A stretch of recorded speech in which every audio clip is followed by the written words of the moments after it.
Olá, seja muito bem-vinda, seja muito bem-vindo ao podcast On Top. Aqui é o espaço onde a gente fala de gestão indo um pouco além da superfície, olhando para aquilo que realmente move comportamento, cultura e, no fim das contas, resultados também. Antes da gente entrar no nosso tema de hoje, que você já deve ter visto aí no aplicativo de podcast de sua preferência, que a gente vai falar sobre um olhar psicológico sobre a transformação de pessoas e resultados. Mas antes da gente entrar no tema em si, eu quero convidar você a seguir o Top of Mind de RH nas redes sociais. A gente está em todas elas, no Instagram, no Facebook, no LinkedIn. A gente tem um contingente bem legal de gente se conectando por lá todos os dias. Isso é muito legal, mas também acho que mais importante do que tudo isso é deixar aqui o convite para você que é profissional de recursos humanos e está nos ouvindo, para você fazer parte do Colégio Litoral do Top of Mind de RH. E para isso é muito fácil, é só você acessar topofminddrh.com.br e lá no botão superior direito, onde você vai encontrar a informação indique ou vote, se a gente estiver na segunda fase do top, mas a gente está na primeira fase agora. Vai lá no botão indique, faz um cadastro super breve. Você pode inclusive linkar a sua conta com o LinkedIn, que facilita ainda mais. E aí, como eu falei, sendo profissional de recursos humanos, você vai poder votar em todas as categorias, são 33 categorias para você votar, e sim, o seu voto faz muita diferença para que a gente possa conhecer as empresas mais lembradas em cada uma dessas categorias já no mês de maio, que é quando vai começar, lá no final do mês de maio, começo de junho, vai começar efetivamente a segunda fase do top. Então é isso, ficam todos os convites aqui já passados para você. Você é muito bem-vindo, também pode se conectar comigo lá no LinkedIn, Daniel Consani, CEO do Grupo Top RH. Eu adoro quando os nossos ouvintes entram em contato comigo, surgem ideias de pautas, surgem reuniões online, presenciais, e eu gosto muito disso, tá bem?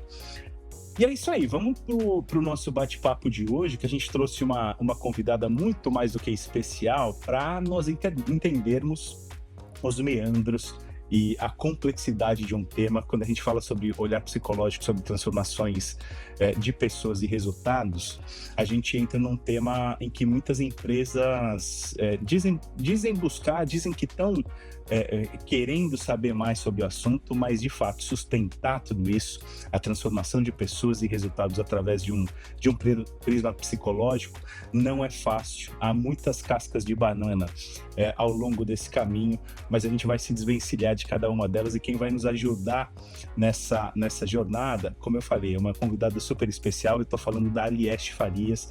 A Alieste é CEO da Carpe Diem, tem um trabalho incrível à frente da Carpe Diem. Eu admiro demais o trabalho da Alieste, o trabalho do pessoal, de todo o time da Carpe Diem, e eu agradeço imensamente pela sua participação no episódio de hoje, viu, Alieste? Bom dia, eu que agradeço participar mais uma vez aqui com vocês. Tenho certeza que nós vamos desenvolver uma conversa muito produtiva e interessante aqui para todos. Maravilha, também tenho certeza, e é um prazer enorme te receber aqui no nosso podcast.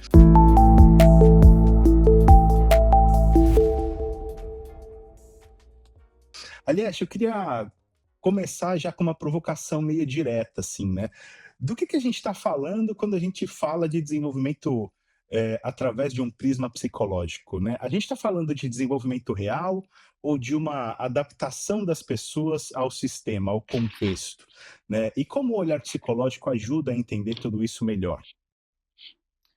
Olha, o olhar psicológico ele facilita o entendimento do que sustenta o comportamento.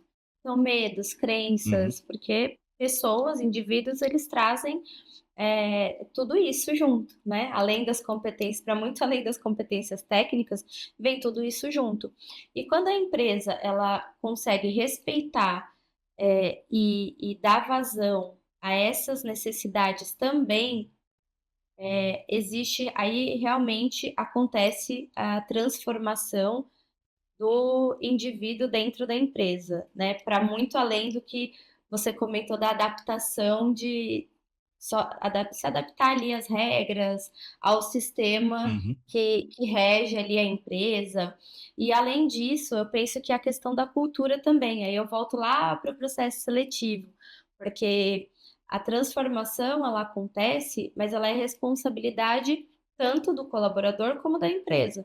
A empresa tem ali uma cultura pré-estabelecida. E aí eu falo que eu volto no processo seletivo, porque eu costumo sempre dizer que, neste momento de processo, não é só a empresa que deve avaliar o candidato. É importante que o candidato também avalie se aquela empresa tem o propósito, está com o propósito alinhado, se ela tem a cultura e aí os valores ali que para ele também são interessantes, são inegociáveis. Então, eu entendo que acaba sendo, uma responsabilidade do indivíduo e da empresa também, da gestão, da alta gestão, de colocar em prática essa cultura e claro que quando a gente fala disso também eu estou falando de uma cultura que coloque a pessoa no centro do negócio, que a pessoa esteja de fato conectada e entendendo para que lugar a empresa está indo, qual é a visão, qual é a missão. Boa. Aliás, você sabe que eu já há anos na vida de executivo, eu percebo que a gente ainda tem que conviver com uma falsa Sim. dicotomia de que olhar com profundidade para o comportamento das pessoas, e olhar com profundidade para a performance das empresas, para o resultado e etc e tal, parecem ser coisas que difíceis de conciliar. Ou ainda há uma visão, né, persiste uma visão de que muita gente de que isso são coisas que ou você cuida das pessoas, ou você cuida do caixa, cuida do negócio e etc e tal, mas das duas, se você olhar para as 2 coisas, você perde foco, e aí não consegue alcançar os objetivos estratégicos da empresa, aquela coisa toda. Eu digo que isso é uma falsa dicotomia, ou um falso dilema, porque, eu não consigo entender o alcance de resultado que não seja através de um olhar profundamente humano para o comportamento das pessoas e para aquilo que as pessoas podem oferecer de melhor para elas mesmas e para o negócio. Mas, nesse sentido, eu queria te perguntar, porque a gente vê ao longo do tempo, muitas empresas continuam investindo bastante em desenvolvimento, né? Tanto Uhum. desenvolvimento de hard skills, quanto de soft skills, um desenvolvimento no autoconhecimento e etc e tal, mas me parece que muitas iniciativas deixam de gerar mudança real. Eu queria que você fizesse assim, ajudasse a gente a fazer um diagnóstico de por que que é um erro recorrente, assim, por que que ainda há esse gap e como é que você vê, as principais falhas nessa execução, digamos assim. Olha, muitas empresas acabam tratando esse desenvolvimento, esse olhar, como se fosse, um evento. Então, investe em metodologia, investe em treinamento, mas, pontualmente ali naquele momento, só que o que acontece, toda mudança ela exige, tempo, repetição, contexto, acompanhamento, paciência. Então, isso que você, trouxe de que quando ok, dessa sensação de que todos ficam de que: "Puxa, se eu olho para pessoas, eu não olho para resultado", eu acho que é um pouco disso, porque como a maioria das empresas investem ali no treinamento, investem naquele momento pontual e depois não dão andamento, não fazem um acompanhamento dessa gestão, um acompanhamento de qual foi o resultado daquele investimento, fica parecendo que além de não ter um resultado, o melhor resultado, e falando de números, eu também acabei fazendo um investimento e não tive retorno, mas porque não se tem acompanhamento, não se faz gestão, e eu penso também que precisa ter um olhar, genuíno, para realmente conectar a pessoa ao negócio. E eu falo sempre, todas as vezes que me perguntam sobre esse assunto, como a Carpe Diem se tornou destaque, como a Carpe Diem cresceu, e para mim, eu tenho certeza absoluta que é porque desde que a Carpe Diem surgiu, nós colocamos, todas as pessoas sempre no centro do negócio.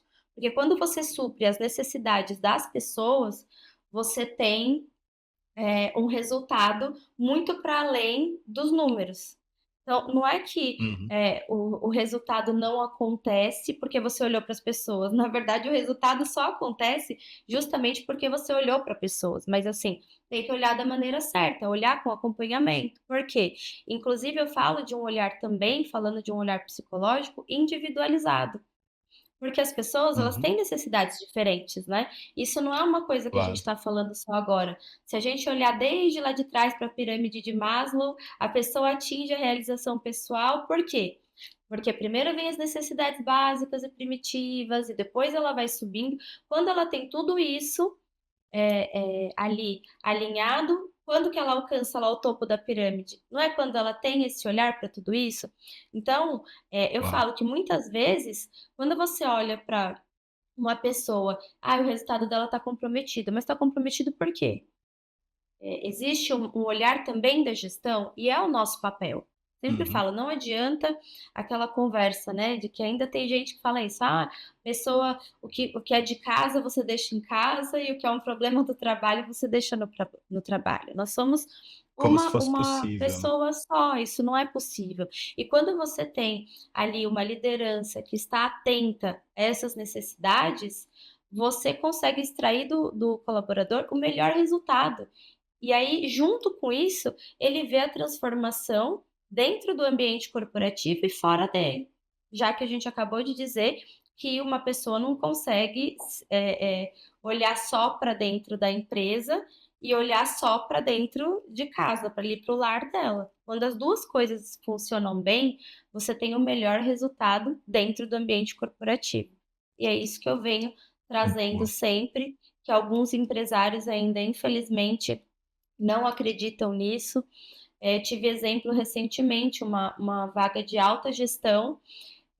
A pessoa era excelente tecnicamente, muito boa, mas ela cindiu um time inteiro, porque ela não tinha Nossa. justamente esse olhar. E não é, e aí o que acontece? Não é da cultura da Carpe Diem, né? A gente tem essa cultura. Passa uma pessoa, a gente encontra uma pessoa no elevador, isso já acontece de forma muito natural, toda liderança. Você olha, puxa, a pessoa tal tá com uma carinha hoje, será que tá tudo bem? Eu mesma. E aí, quando você vai ver, a pessoa não tá bem. Não é um dia que a pessoa tá bem, às vezes ela tá com alguma questão que 10 minutos que você dedica em só de perguntar, a pessoa já sente que ela realmente pertence, que ela é importante, e isso, esse gesto com tantos outros para liderança que realmente é atenta, que oferece uma escuta ativa para o colaborador, você vai ter um resultado muito diferenciado. Aí a gente chega num ponto que eu considero central, que é a maturidade das lideranças organizacionais, né, aliás, eu até queria te perguntar sobre isso mesmo, porque você falou da pirâmide de Maslow e tal, e isso tem tudo a ver com segurança psicológica, com lidar com as emoções, né, a gente, eh, poucos de nós fomos educados, digamos assim, a falar sobre as nossas emoções, ainda mais no ambiente de trabalho e tudo mais, e e imagino que a gente tenha também líderes pouco ou claro que o mercado é heterogêneo, né, mas a gente tem muitas lideranças pouco preparadas para lidar com isso, e isso passa por cultura organizacional, passa por maturidade emocional, passa por medo de conflito. E aí quando a gente entra, assim, no campo das relações humanas, eu queria te perguntar, especificamente, assim, por que que feedback, escuta, segurança psicológica ainda são temas tabus, né, ainda difíceis de falar nas organizações, e queria também te perguntar como a Carpe Diem atua para ajudar nesse processo. Primeiramente, a cultura, é o que eu comento sempre, a alta gestão precisa partir já da alta gestão. Porque se você tem uma política de portas abertas, de escutativa, de presença, né, afetiva ali, realmente. E quando eu falo escutativa, presença afetiva, não é romantizando nada, mas é realmente oferecendo, porque isso tudo faz parte da escuta, da segurança psicológica. Quando você fala, porque hoje falam muito, segurança psicológica, mas o que é a segurança psicológica? É você realmente dar espaço de fala para as pessoas. E aí o que acontece? Quando isso se torna natural, as pessoas não vão vir, né? Que aí confundem muito, né? Tem empresário que fala, isso, fica com essa conversa de segurança psicológica, e aí você vai ver, vai ter funcionário falando de tudo, eles misturam as coisas. Não é assim. Quando você realmente oferece a segurança psicológica de maneira genuína, com conexão, com verdade, as pessoas entendem. E quando elas entendem, se sentem assistidas, entendem que elas têm lugar de fala dentro do ambiente corporativo, que aquilo que elas falam importa e que elas têm ali, sim, um lugar de pertencimento, tudo se transforma para elas e para a empresa também.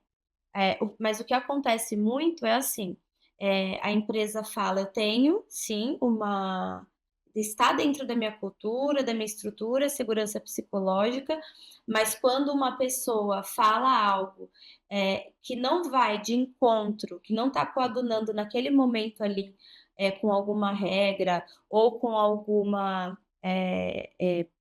propósito da empresa, a pessoa sofre algum tipo de punição.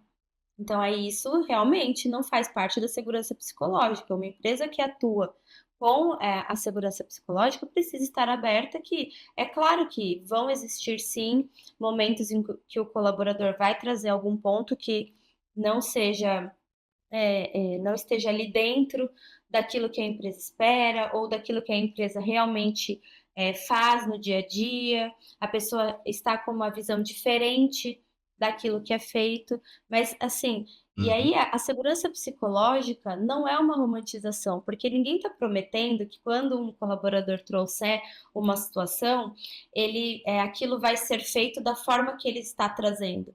Muitas vezes não existe a possibilidade de realmente mudar ou fazer aquilo que o colaborador pede, que o indivíduo que ele anseia, porque muitas vezes são as questões internas da própria pessoa. Então, uma empresa ela não vai conseguir fazer atender todas as expectativas internas de cada indivíduo que trabalha ali dentro.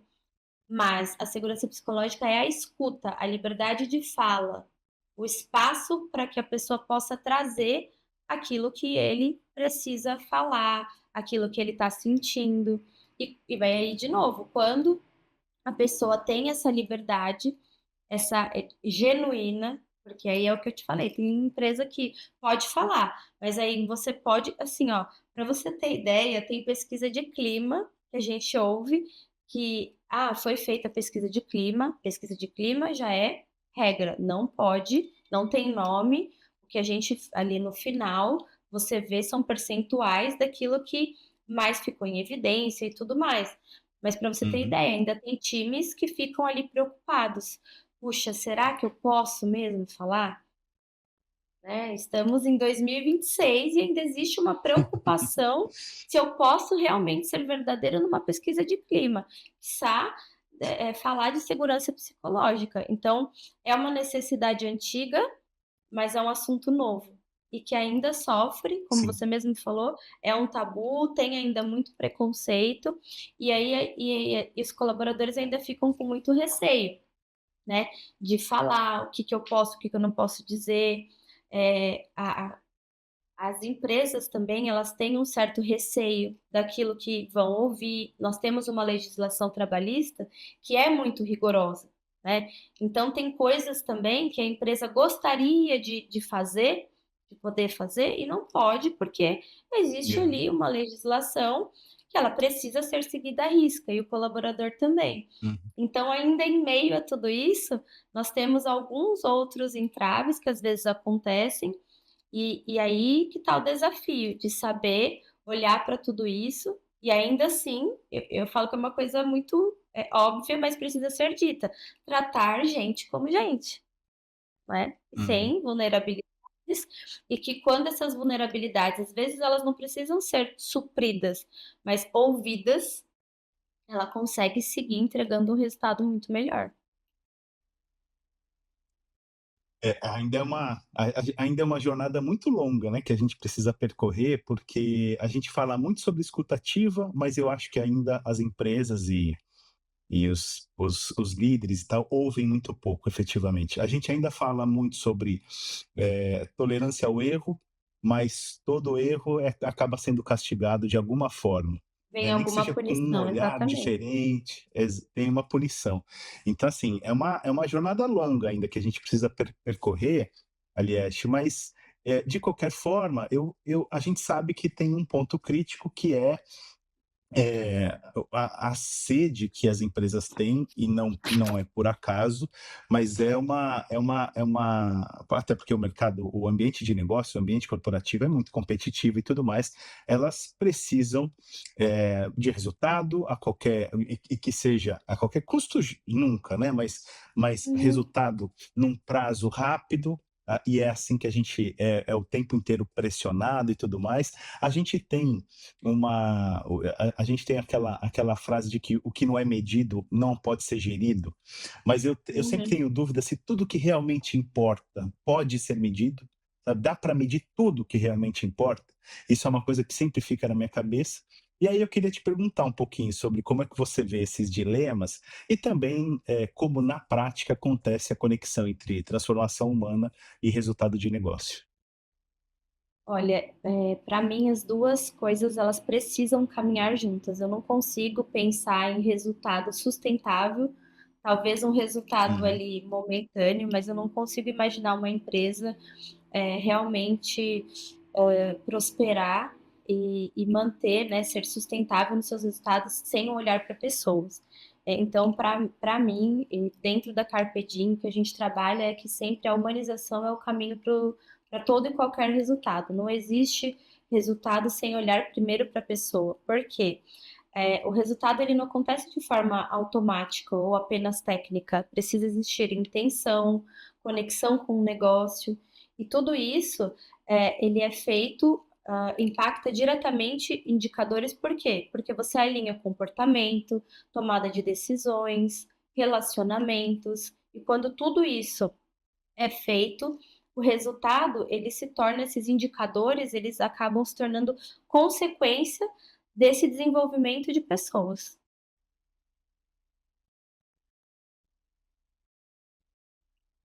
Perfeito.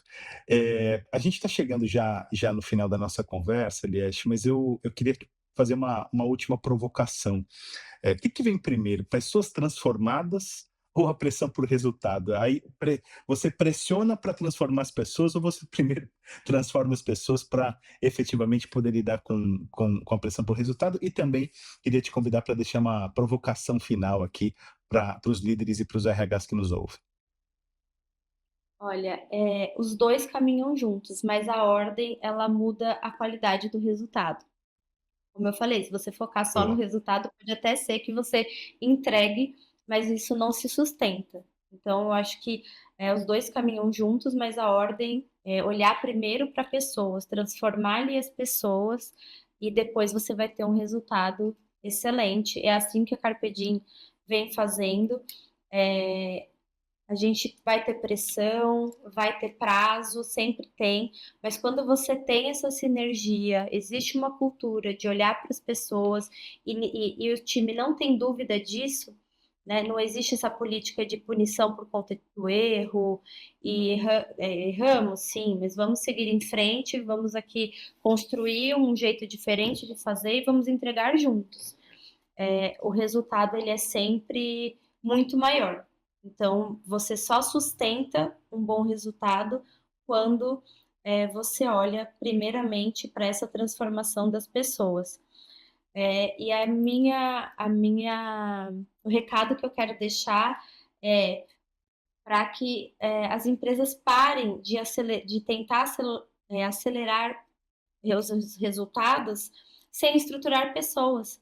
Primeiro, a gente precisa estruturar pessoas para depois vir o resultado. O resultado vai ser uma consequência dessa estrutura de pessoas, porque no final do dia, quem entrega o resultado são as pessoas. E se as pessoas não estiverem estruturadas, não se sentirem seguras no ambiente, psicologicamente, realmente seguro, é, é, respeitadas nas suas vulnerabilidades, não vai acontecer, não vai, o resultado realmente não se sustenta.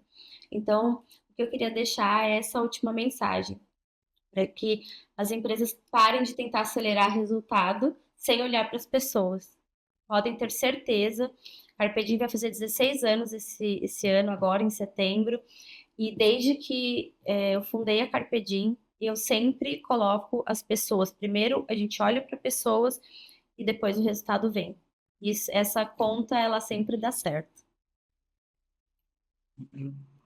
Que maravilha, que continue dando muito certo por mais 16, Amém. 26, 56 anos, Aliette. Parabéns pelo trabalho. E, como eu falei, eu admiro muito o seu trabalho, admiro muito o trabalho da Carpe Diem. Parabéns mesmo pela sua jornada. Obrigado por ter tirado um tempinho para participar do nosso podcast hoje. Foi uma conversa rápida, né? Curta, mas profunda, Uhum. sabe? Aquela coisa que fica. Eu tenho certeza que a nossa audiência vai levar algumas lições importantes aqui desse episódio. Quero te agradecer imensamente e desejar muito sucesso para você. Eu que agradeço em poder contribuir de alguma forma aqui nesse espaço. Agradeço por poder estar aqui falando um pouquinho sobre isso, um assunto que eu gosto muito e que eu acredito. Então foi para mim também uma conversa muito boa e muito obrigada. Boa semana. Para nós, Alieste.